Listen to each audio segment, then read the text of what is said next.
It's Friday night, it's 8 o'clock. This is the Wrestling Channel, and that means that, yes, ladies and gentlemen, it's time for the Bagpipe Report.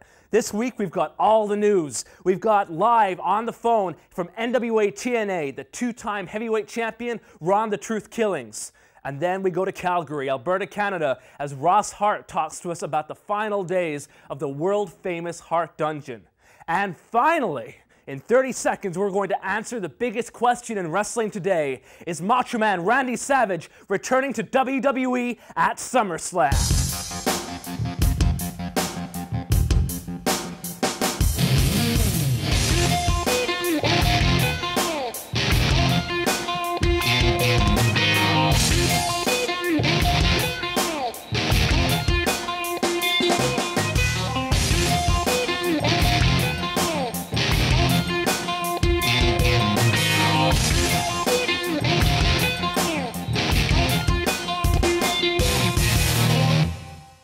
Good evening, guys, and welcome to the Bagpipe Report. I am Blake Norton, here to bring you 60 minutes of the top news from professional wrestling, special guests, and much more.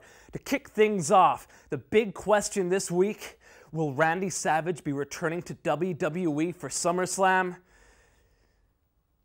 No. Okay, guys, we're on the road to SummerSlam, and already house shows main events have been featuring Chris Benoit and Randy Orton for the WWE title. It looks now like they're going to be fighting all the way to SummerSlam to fine-tune their matchup, and reviews from the shows have gone down so far have already been great. Also from house show notes, it seems that after SummerSlam, Spike Dudley is currently being programmed to tag team with the Dudley Boys, which makes it look like Spike might be turning heel to team up with Bubba and Devon. Of course, that's not in any way confirmed, it's just a look forward at some of the sheets coming up in the next couple of weeks. Also from the house show circuit, Mike Busey, fans will know him as Nova from back in ECW. Jim Cornette here a couple of weeks ago was saying some great things about him. I could say some myself as well. Busey has been on dark matches on Raw, and he's also been wrestling a couple of matches in some house shows for WWE, and the reviews have been great. Apparently he's getting on fantastically. He's got a brand new gimmick, a fitness guru gimmick, and he's expected to re-debut, or in terms of WWE, really debut, because he was never on television all that much, very, very soon. Also, developmental territory news, it looks like WWE might be planning to expand their territories. There's a post right now on pwinsider.com, a news story, which says that they're looking at several different regions for possibly expanding their territories, one of which is Steve Kern's training facility down in Florida. Time will tell, but if this does happen, it'll be a great opportunity for workers all around North America and the rest of the world to get in on the action and hopefully get on that treadmill leading to WWE success and glory. Now then, it looks like Hulk Hogan is perfectly comfortable right now to sit back from the wrestling world. Of course, his deal with NWA TNA has fallen through the last couple of months. There's a lot of talk that he'd come in and face Jeff Jarrett. That hasn't happened yet. Right now, it seems that Hogan is content to continue working with his daughter, Brooke. Brooke, somewhere in her late teens, is turning into quite the singing sensation, if you'll believe Hogan on recent talk shows and radio stations. In fact, it seems that both Hogans will be appearing at this year's Video Music Awards, according to a story in the Wrestling Observer. Time will tell how the future for young Brooke Hogan develops, but for right now, it seems like her daddy will be right there at her shoulder, and for the time being, Hulk Hogan will not be a part of wrestling. Big, strong, and fast is how Shepard Smith has defended Brock Lesnar, who is the newest member of the roster for the Minnesota Vikings. That's right, after much talk, it's only been 3 or 4 months since WrestleMania, since Brock Lesnar's last professional match, and already he's involved himself with a major team in the NFL. He's currently on a downside guarantee with the NFL. Their base salary is $230,000 a year, and he's been picked up. So far, all the talk has been that, yes, Lesnar is a great athlete, but a lot of analysts, I should say, are questioning his ability to actually do it on the field. So far, his stats have been great. 6'3", 280 pounds. We already know this. Apparently, he's got some great credentials, but can he do it on the field? Well, wrestlers have been 50-50 about this. Fans have been 50-50 about this. And in terms of whether people actually wish him luck in the field, has also been 50-50, because since he's left wrestling, he's had a couple of derogatory things to say about it. In fact, in one interview recently, not the same interview where he says he hates gays, this is a different one, he said that he actually wished he never got involved in pro wrestling in the first place. Either way, if Brock Lesnar does make a splash in the NFL, it can really only mean good things for the perception of professional wrestling as a serious, legit sport, the same way Kurt Angle coming into it from the Olympics was. So best of luck to Brock Lesnar as he pursues his career in the NFL, the National Football League in the United States. Now, we were talking about Sean O'Haire a couple of weeks ago right here on the show about how he was going to come up and wrestle for UPW in California. He did make that booking, albeit under a thunderstorm of controversy. It appears that he's been charged with assault. This June in a South Carolina nightclub, 2 women allege he beat them. He said in his own defense in a local newspaper that if he wanted to beat these 2 women, they would both wind up in hospital. Turns out that one of them actually did. 2 sides to the tale. We'll see how this one unfolds, but for right now, it seems that Sean O'Haire is keeping up with all his current bookings. In Ring of Honor news, Samoa Joe has had to cancel a couple of dates. Joe's been banged up recently. He's got a series of nagging injuries, but he's going to be back on the road this coming weekend as he continues to defend his Ring of Honor title. Speaking of Ring of Honor, Too Cold Scorpio is going to be making his ROH debut this weekend in Philadelphia. Of course, Philadelphia is a city famous for ECW, and Too Cold has a great history back in ECW, won a bunch of TV titles, won a bunch of tag team titles. Former WWF star has spent a lot of time in Japan recently, and in fact, you guys here in TWC have seen him wrestle for Noah. So it'll be great to see what kind of shape Too Cold is in when he makes his Ring of Honor debut. Keep watching TWC, as no doubt we'll have him in action very, very soon. According to a report on PWInsider.com, Jim Mitchell was backstage at TNA this week. There's a lot of talk going around right now that a new church will be reformed with Jim Mitchell, so watch out for that in coming weeks. Also in TNA news, it looks like Jerry Lynn may not be in front of the camera for very long. It seems that Lynn is suffering from a shoulder injury. He's having an MRI done this week to see the status of how badly that shoulder is injured. Meanwhile, he's been doing a lot of work as a road agent and been getting great reviews for it. So best of luck to Lynn as he faces that shoulder injury and that MRI later on this week.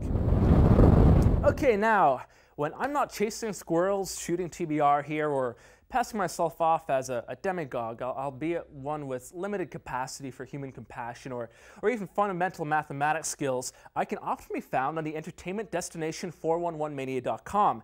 It is just on such a destination in the wrestling channel that Josh Nason has come face-to-face with Teddy Hart. The last couple of weeks we've had a lot of fun with Ted, with H2 Wrestling starting and stopping and starting and stopping. This week we bring you the definitive chapter in H2 Wrestling. This is direct for 411mania.com. I'm going to read you out the statements Ted sent in himself, and this should clear up the situation. Ted told 411, "I've always prided myself on having the balls to say what I feel is right and wrong about the wrestling business. What comes out of my mouth is the gospel truth, and the business is full of chicken shits and cowards. H2 was created so no one could censor Ted Hart. Due to my comments on the internet radio show, I've been censored. Public notice yesterday was that Ted Hart has lost his position in H2, and for all you internet retards, Ted Hart is H2. And because all you ungrateful motherfuckers thought you were so smart, how smart are you? H2 is over. You cannot demote Vince McMahon. You're not going to demote Ted Hart." Nick Burke provides us with the move of the week this week, the Burkaset. I don't know if I've ever heard a wrestling move which is a worse name than the Burkaset, but it's a very effective move and it looks great. It's like a roll of the dice meets a swinging neck breaker and a whole lot stiffer than the Honky Tonk Man used to throw it. Check it out. This is your move of the week here on TWC. One now, Chris Cash. Nick Burke has had a real hard time getting on track over the last few months after that loss to Tony Mamalu. Oh, Burkaset! Burkaset!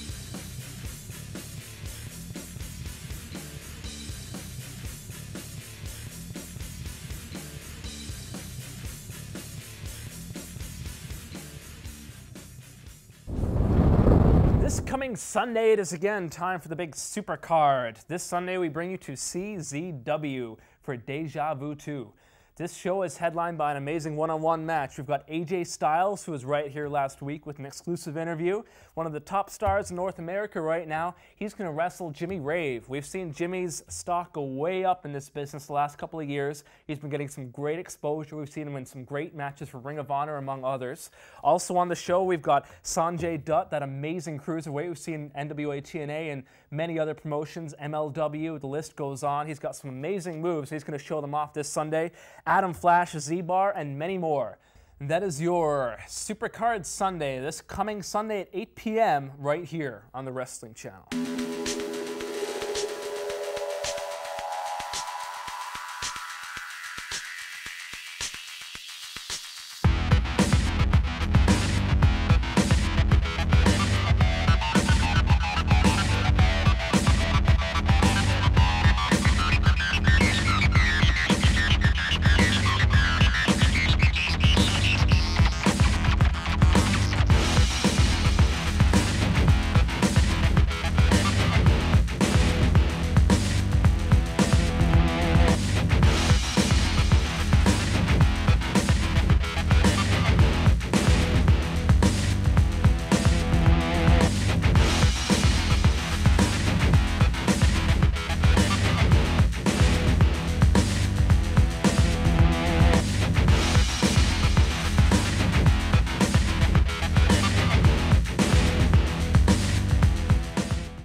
Okay, on the line right now, we're patched through to Calgary, Alberta, Canada. We are talking to Ross Hart, one of the world-famous Hart brothers who runs the world-famous Dungeon Training Camp.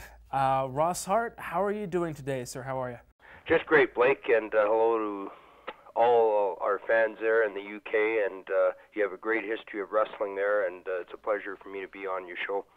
Fantastic. Well, there's a lot of different things I want to talk to you about. I suppose the most pressing is that the Hart Mansion, the world-famous Hart Mansion, where so many great wrestlers were born and bred, yourself, your brothers, Brett and Owen and Bruce, your father, the house has been going for, what, 50 years now. It is being sold, and there's a final camp taking place on August 14th. Can you tell us a little bit about that? Yes, Blake. The house has been sold. Development group called Richardson Developers. They've been well known for restoring historical sites such as the Lougheed Building in Calgary, which most Albertans are very familiar with. They have bought the house and property, and I think people will be pleased that the house will not be torn down. A condition of the sale was that it remains standing, and it will be a historical landmark. They'll be doing some badly needed renovations for it, but I believe all the rooms will remain intact, including the dungeon and the spacious living room and dining room and the office where Stu and Helen Hart worked every day for so many years. So that's encouraging that the house will remain standing. How's the decision made to sell it, and how difficult was it to make that decision? It was pretty difficult. Without going into a lot of details, it was what my parents had requested when deciding the terms of their estate, and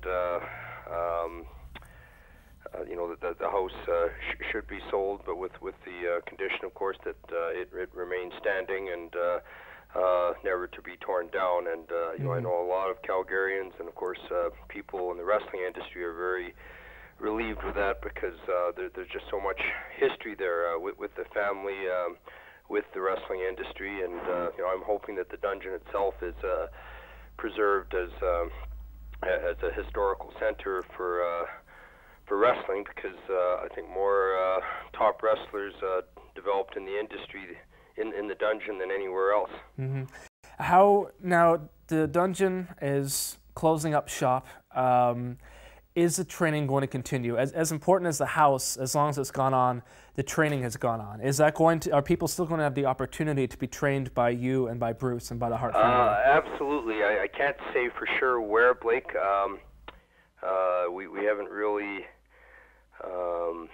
finalized where we'd be relocating the dungeon. It might be at the Sportsplex in Calgary, where we have shows every 2 weeks. There's a couple of other centers possibly available. BJ's Gym, where a lot of the wrestlers do their weight training downtown in Calgary.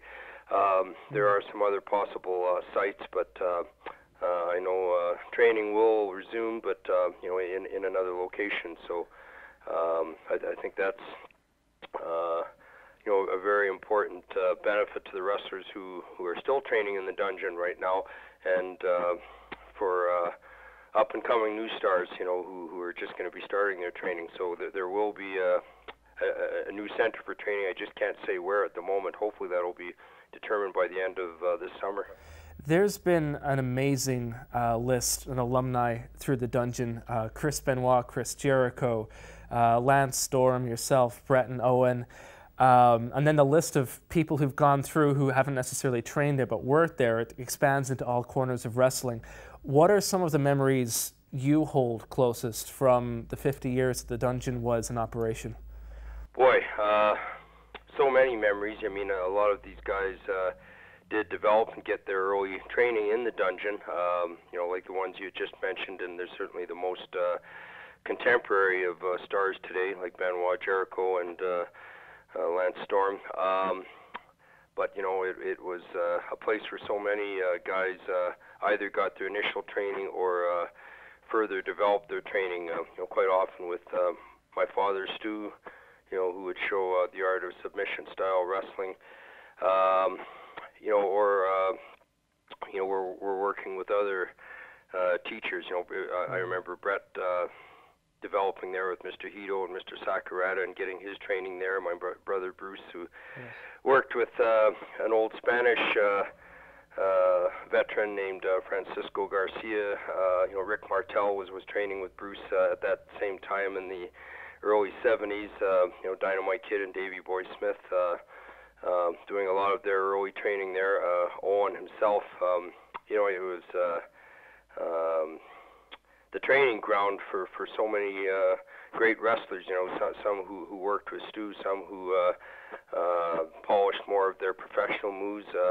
Guys who used the training facilities and did weights and cardio. I remember Jim Neidhart using that infamous treadmill, which is still there, that he had gotten from the San Diego Chargers, and all these guys used to use that treadmill as their conditioning for trips to Japan. It was just amazing, and the dungeon itself was that meeting place, and then they would lounge afterward upstairs in the Hart House. So it was the focal point really of the whole promotion and the training that went on with all those wrestlers. Even in later years, when Stu wasn't training people regularly, or the aura of the house, Stu and Helen were such a strong part of it. It was their house, and everybody who went in could feel that, they could sense that. And when visitors came to Sunday dinner, Helen was at one end of the table and Stu was at the other. When they passed away, how did that change the feeling when it came to training in the dungeon? Yeah, it was certainly a feeling of emptiness.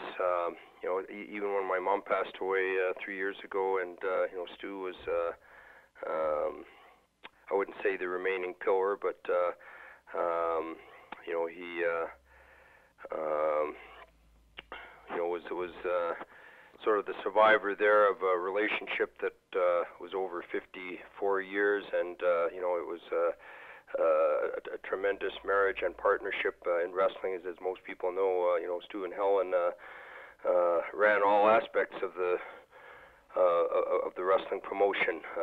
Booking the talent, running the towns, arranging the TV production every week. It was a great partnership, and they were able to balance that with running the household and raising 12 kids and many grandchildren to follow, and still having the Sunday dinners on weekends. There was always time set aside for some of the less formal, more serious functions. So it certainly didn't seem as complete after they both passed away, and we still carried on traditions of having a lot of Sunday dinners and special occasions like Thanksgiving and Christmas, which I credit my sisters George and Ellie for, because they worked very hard to uphold those traditions that my parents would have wanted, and I know that's going to be a tough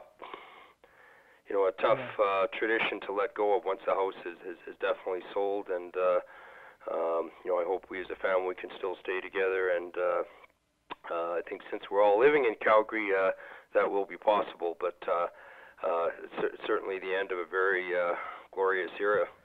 One of the links between yesterday and today, which I always established since meeting Stu and since meeting Chris Benoit, was the link they had together. And the way people speak of Chris Benoit in the business today reminds me so much of how I've heard people speak of Stu at the house and when Stu isn't around.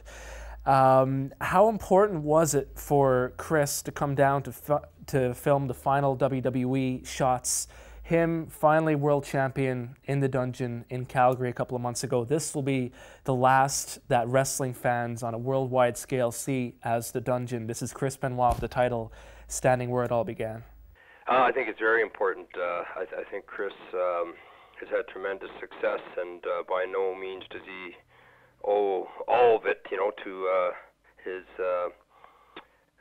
early training in the dungeon and wrestling with Stampede for so many years. But he credits it. He credits it. Yeah, he's a very modest fellow, Chris, but he developed here because he had a lot of talent, and I think he benefited from what the Stampede promotion was able to offer him. A chance to start on a smaller promotion, and he developed so well, and yet I think a lot of my dad's influence helped him as well. My dad was a teacher and a mentor to him, and like a father figure, I think he taught Chris so many survival skills,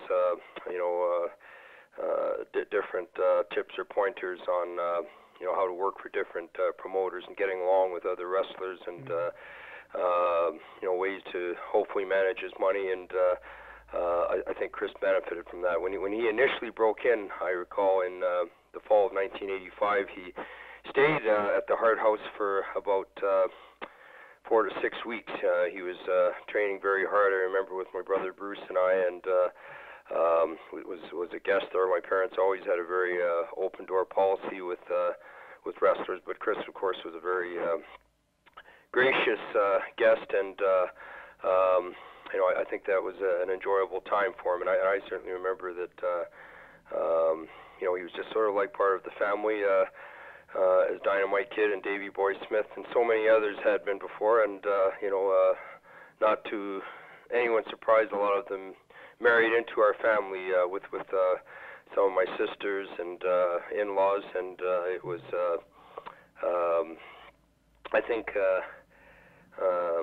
something that Chris really remembered and cherished. This is where his career started. This is where it all began for him, and I'd always had a very special place for Calgary, and of course Edmonton, where he came from, and it all culminated in him winning the WWE title earlier this year, and I know we were all extremely proud of him, and happy for his success because he really deserved it, and he obviously reaped the rewards of the Stampede promotion and his early training in the dungeon.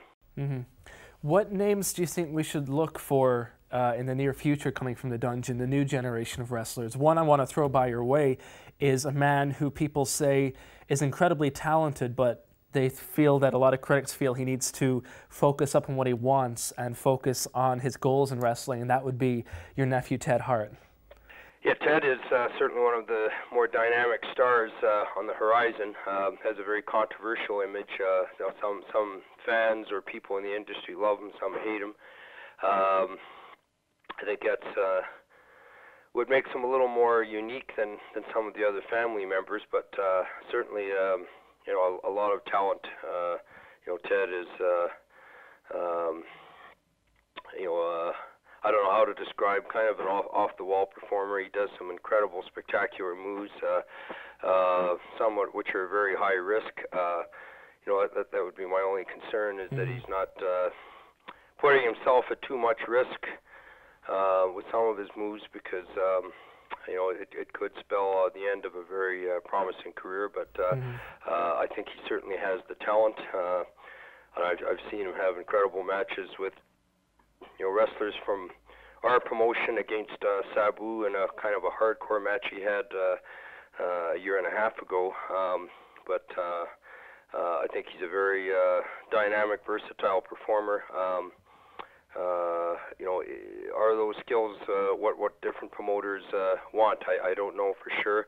You know, I think there has to be a bit of a balance there where you can wrestle for any given promotion and you know, have the mat techniques, but also the, you know, the interpersonal skills and the rapport with other wrestlers. And I think if Ted can find that balance there, he's going to be a very highly sought after commodity in the industry. And you know, some of the others that you're probably going to ask me about, like T.J. Wilson and Harry Smith, are still continuously training in the dungeon and are touring Japan and Great Britain and various independents throughout North America. And I certainly see Harry and TJ and Ted and even Natty Neidhart, who's the first third generation woman wrestler, as the real big stars of tomorrow that come from the dungeon. Our very best from everyone over on this side of the pond. Best of luck to you and Bruce as the dungeon legacy continues. Take care. Okay, take care. Thanks.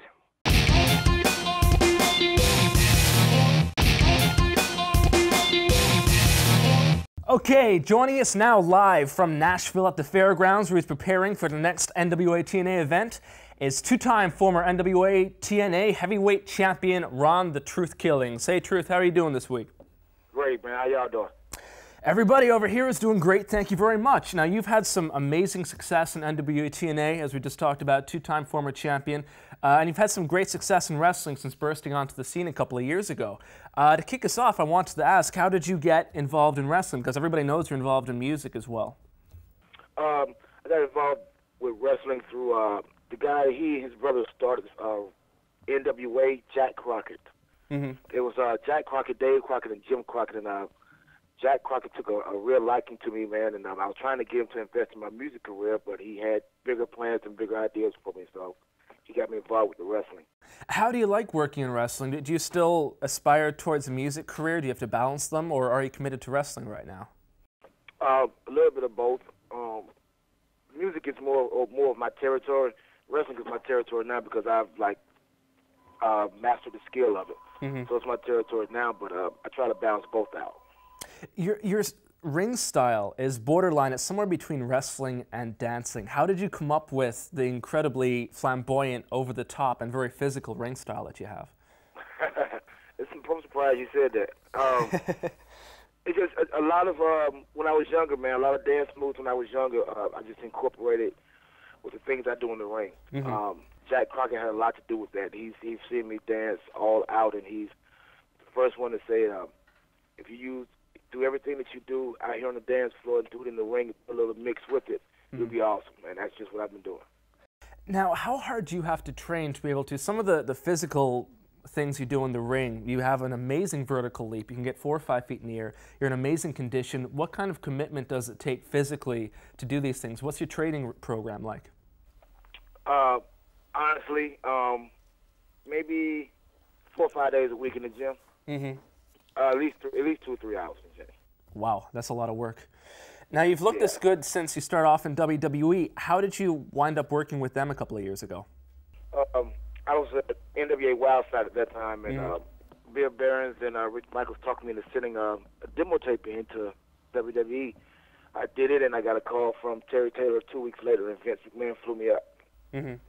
What were your first impressions of Vince?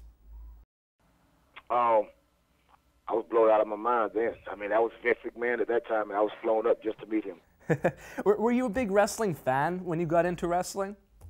Not a big fan, but I was very, very familiar with it. I watched it in my younger years, like watching Nikita Koloff, Magnum T.A., Dusty Rhodes, and Ric Flair, all those guys.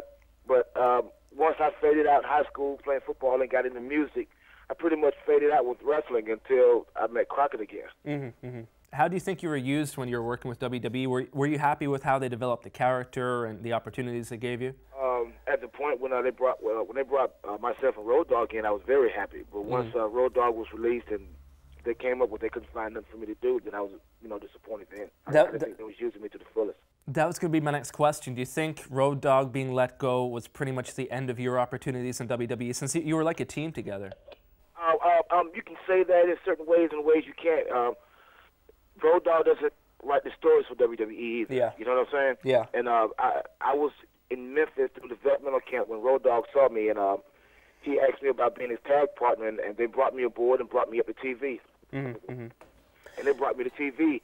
And the day that they was going to release Road Dogg, myself, and Vince McMahon and Jim Ross, Road Dogg asked him not to release me or fire me, or you know, it wasn't my fault, or they could find something for me to do, and they said that they could. So Road Dogg stood up for me, man, as much as he could to you know what I'm saying, try to keep me in the game. I don't think anything had to do with him. Would you like to work for WWE again down the road in the future? Right now, man, I'm happy at TNA right now. There's none of it I'd rather be at right now. I don't even think of WWE, to be honest with you.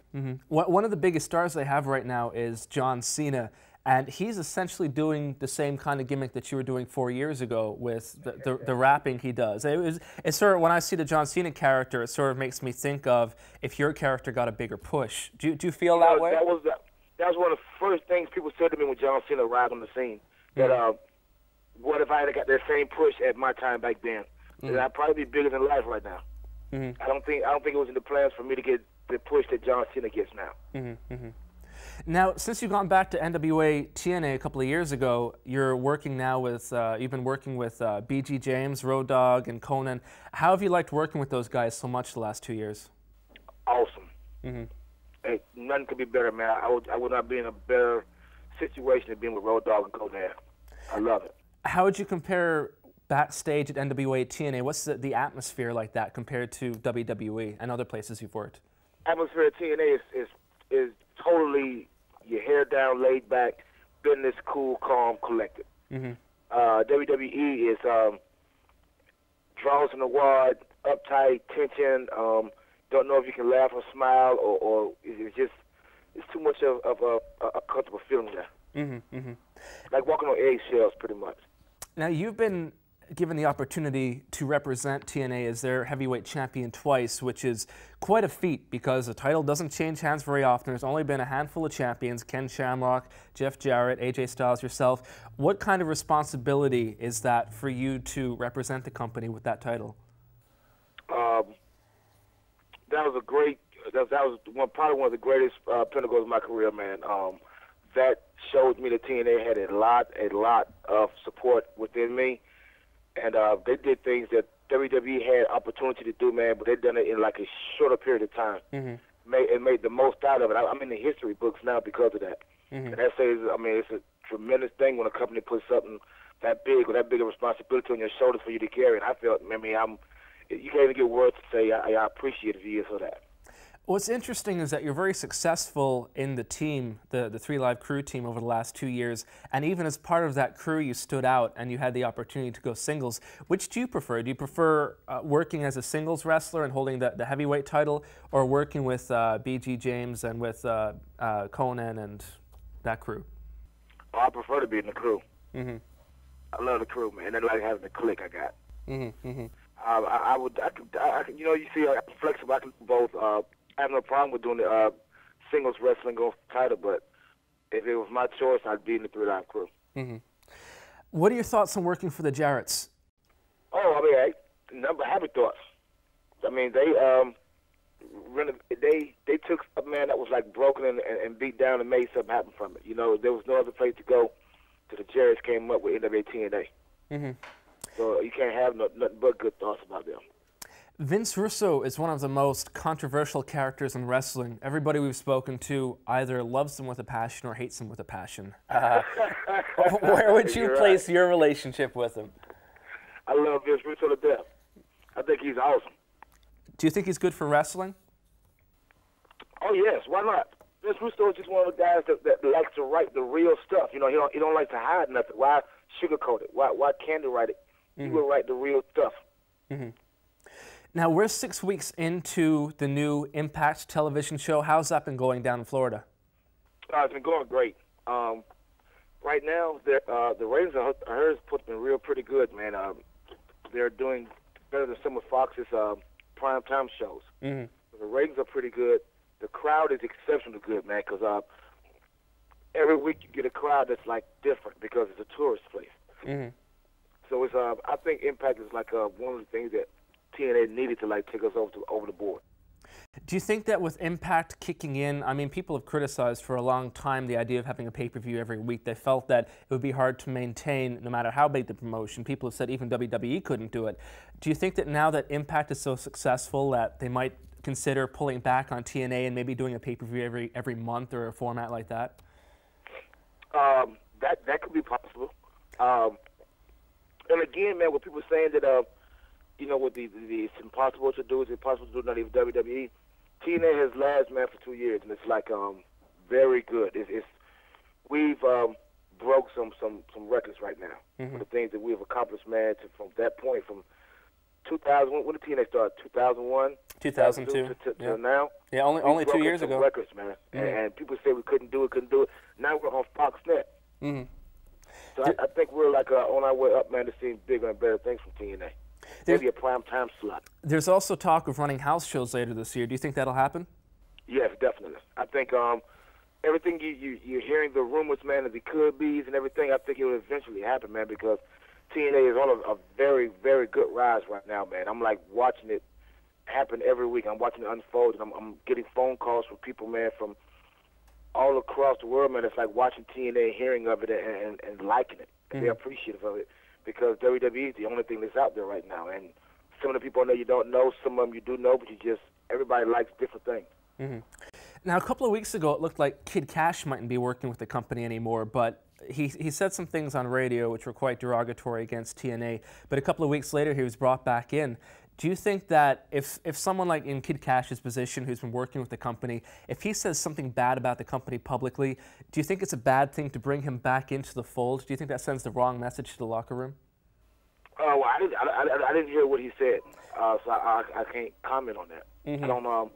Cash is a friend of mine, mm-hmm. and Cash is a little bit like me. Cash speaks his mind. Mm-hmm. Now, if he says something derogatory, it's maybe something that he took personal offense to, or I have to like hear what he said, what was said, and all that to like make a comment on it. Mm-hmm. Do you think if someone's in that position, not Kid Cash, but per se a wrestler in a given organization, do you think then that it's okay for them to speak their mind and criticize elements within the company, or do you think it's better? Go back to work. Do you think it's better that all talent basically follow the company line, or if they're more outspoken when they're outside the company? Well, look at WWE for instance. How many times have you seen Austin and Vince McMahon get into it or have verbal views, or also say something about the company in interviews, and you see him right back on television? Mm-hmm, mm-hmm. So I mean, I think it just happens with whether it's wrestling or music business or anything. I think it happens in life, man. People may have some emotional or personal things that wherever their work environment is, they get let out. And maybe sometimes they do, sometimes they go overboard, sometimes they don't go far enough. But I don't think it was a problem. I think it's just a fair mirror of each individual letting something out. Have you any interest in working in TNA's X division with your ring style? Not particularly, I don't. Mm-hmm. I mean, I have no problem with if TNA wants me to work there. I can. I mean, I can high fly. I've been trying to get out of high flying a lot and go more with being in the heavyweight division and grappling and changing my style a little bit. Is that so that you can hopefully prolong your career and avoid serious injuries? Yes, thank you. Yes, you followed up on that. The old time guys always say that. They're sitting there watching TV, and I remember Stu Hart many times sitting there, watching even the guys like the Ted Harts and all that, going, they're great moves, but it's a good way to break your neck. Yeah, very great way, and it looks spectacular, man, and people love it, and they know you for that, but for 50 years you can't do that move like that all the time. Mm-hmm. It's one of those times you're gonna be too short or too late on it, and it's gonna pay for it.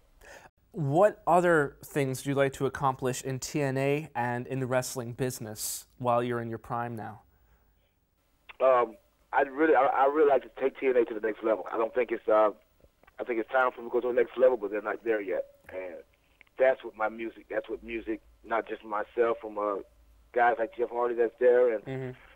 people that are with talent, man, that can do other things besides just wrestling. I like to take TNA to that level mm-hmm. of entertainment. What do you think is the most important thing for TNA at this point to make them reach that next level where they're going head-to-head with WWE? A primetime slot wouldn't be bad. Mm-hmm. And I don't know, I guess a little bit of more hustle behind the muscle. Anything you'd like to say to the fans of Ronda Truth Killings out there? I'd like to thank them all for being Ronda Truth Killing fans and staying down with me.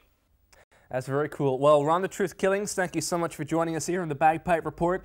Best of luck as you continue to fight your way through the ranks of NWA TNA. All right, thank you, man. Take care.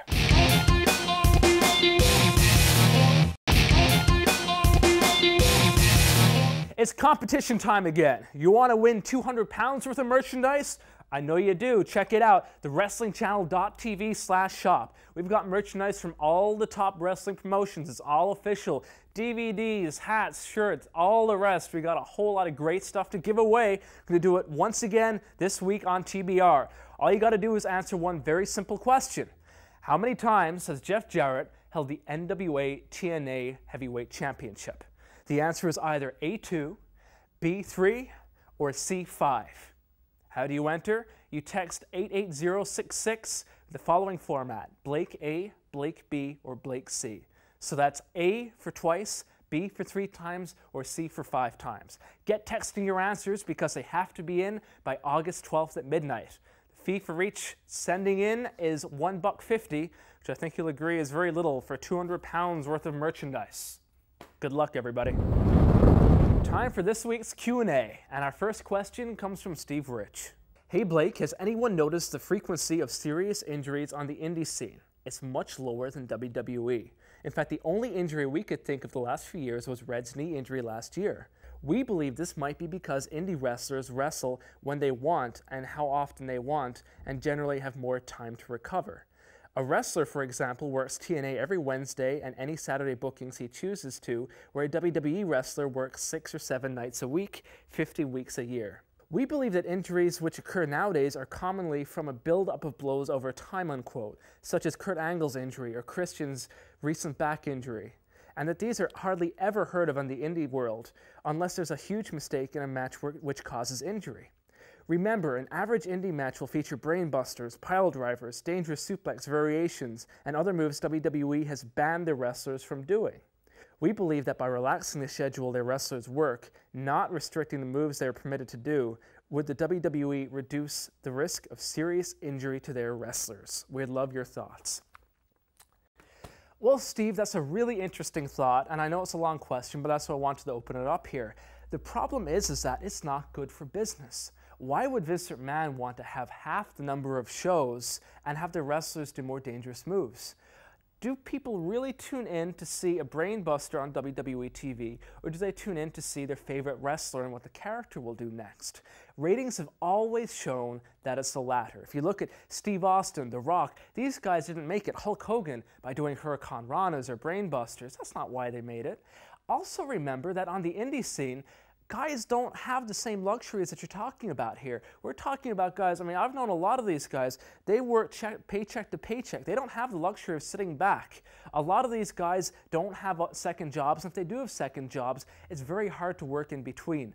Also, when you're talking about independent wrestling, independent wrestlers don't want you to know they're hurt. They don't want to telegraph. They don't want to tell the whole world. They want all promoters to know they're 100% fit and ready to go. And let's face it, if Jimmy Rave sustains an injury, it's not going to be as big a deal, and people aren't going to report it as much as Kurt Angle. So I think that's a lot why we hear about WWE injuries so much more than indie injuries. Thank you for your question. John Morrison asks the following question. Who is the toughest opponent you've ever faced inside the proverbial squared circle? Toughest opponent inside the squared circle?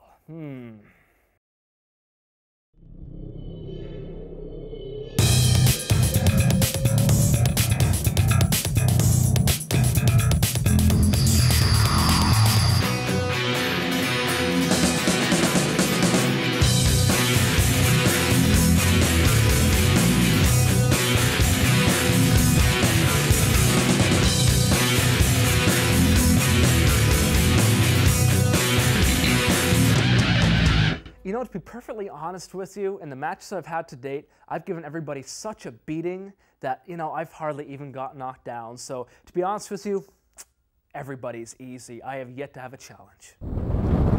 Now let's take a look at some of the upcoming events in the UK and Ireland.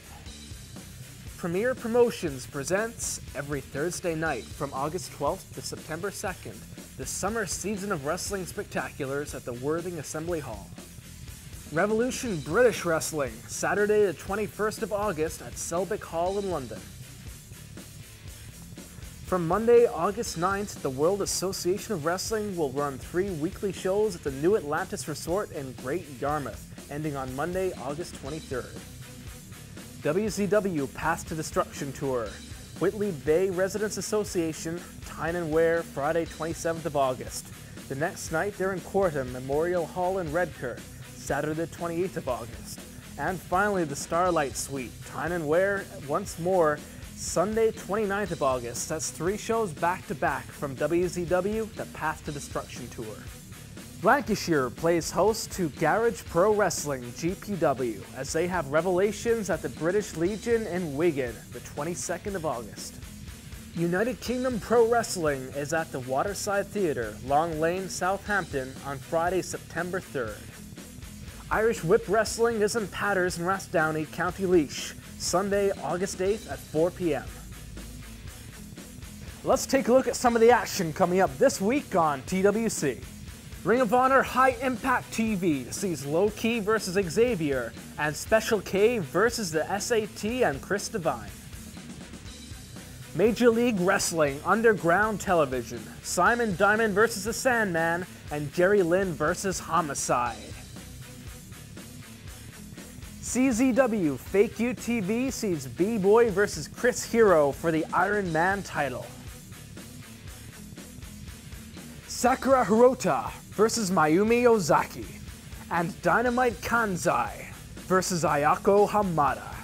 All this week on Gaia, women wrestling from Japan. On NWA Wildside, we've got Ray Gordy versus Brandon P. and the Alabama Attitude. Ooh, watch out, baby. They take on Chance Prophet and Eric Darkstrom. Plus, stay tuned because this coming Monday is part 1 of The Shoot. It's one of the all-time greats, Ted Million Dollar Man DiBiase. You don't want to miss that one. I know I won't. That's about it from us this week on the Bagpipe Report. Make sure you check us out, thebagpipereport.com. This week's show, interviews, a whole lot more. Also, the WrestlingChannel.tv. We've got newsletters, forums, upcoming programs, all sorts of great community activities. If you're into wrestling, check out the WrestlingChannel.tv. We're going to be back this time next week, next Friday, 8 o'clock. It's going to be the Bagpipe Report. All the top news, all the top views. Plus, Brian Alvarez to talk about the upcoming SummerSlam from WWE. Plus, we've got the Blue Meanie about his wrestling promotion, his wrestling past and his future, WWE, ECW, and a whole lot more. So don't miss that. It's going to be right here on the Bagpipe Report next Friday night. Take care, everybody.